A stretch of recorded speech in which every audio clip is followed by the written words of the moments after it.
तुम्हाला माझ्या समोर विविध प्रकारच्या डाळी दिसत असतील. मूग आहे, तूर आहे, मटकी आहे इत्यादी.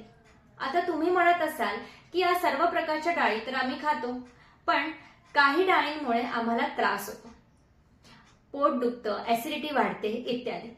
म्हणूनच मी घेऊन आली आहे आहार सिरीज. यामध्ये तुम्हाला विविध प्रकारच्या डाळींचे गुण व आहाराचे गुण कळतील. त्या अनुषंगाने तुम्ही तुमच्या आजारानुसार आणि प्रकृतीनुसार आहारामध्ये समाविष्ट करू शकता. काय, कधी, कसं खावे हे तुम्हाला नक्कीच कळेल. नमस्कार, मी डॉक्टर राधा खडककर, आयुर्वेद MD. स्वागत आहे तुमचं आहार सिरीजमध्ये. आयुर्वेदातील संहितेत या डाळींविषयी उत्कृष्ट माहिती दिली आहे.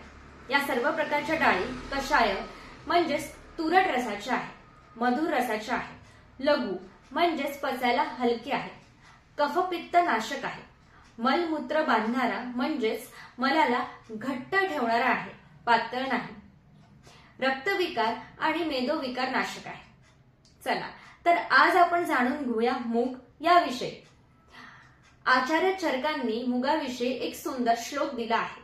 ते म्हणतात, कषाय मधुरः रुक्षः शीतः पाके कटुर लघु विशदः कफपित्तघ्नो मुद्गः सुप्पेत्तम मतः.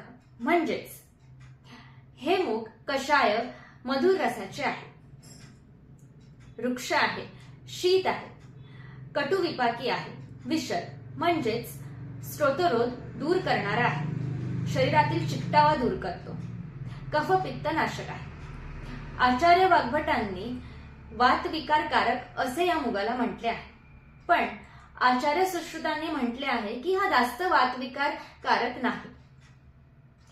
हा दर्शन शक्ती वाढवतो, म्हणजेच जे आपण डोळ्यांनी बघतो त्याची दृष्टी हा वाढवतो, याने दृष्टी सुधारते.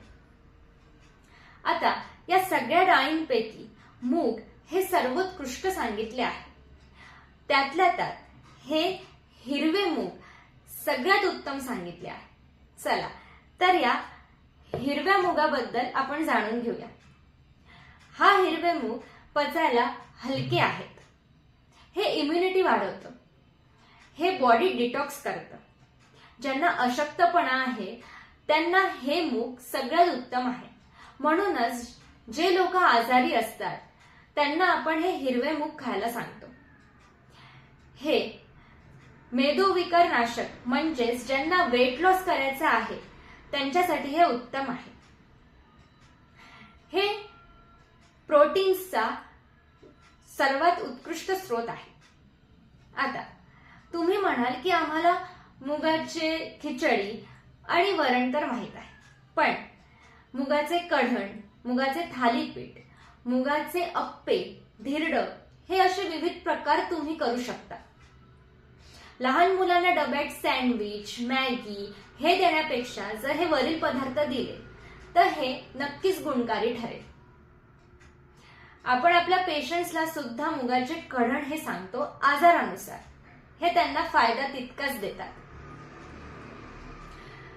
आता बोलूया आपण प्रोटीन्स बद्दल. सध्या प्रोटीन्स हे खूप चर्चेत आहे. त्यासाठी आपण पनीर, प्रोटीन्सची पावडर हे आहारात घेतो. प्रोटीन्स विषयी आयुर्वेद काय सांगतं हे पुढच्या सिरीजमध्ये आपण बघूया.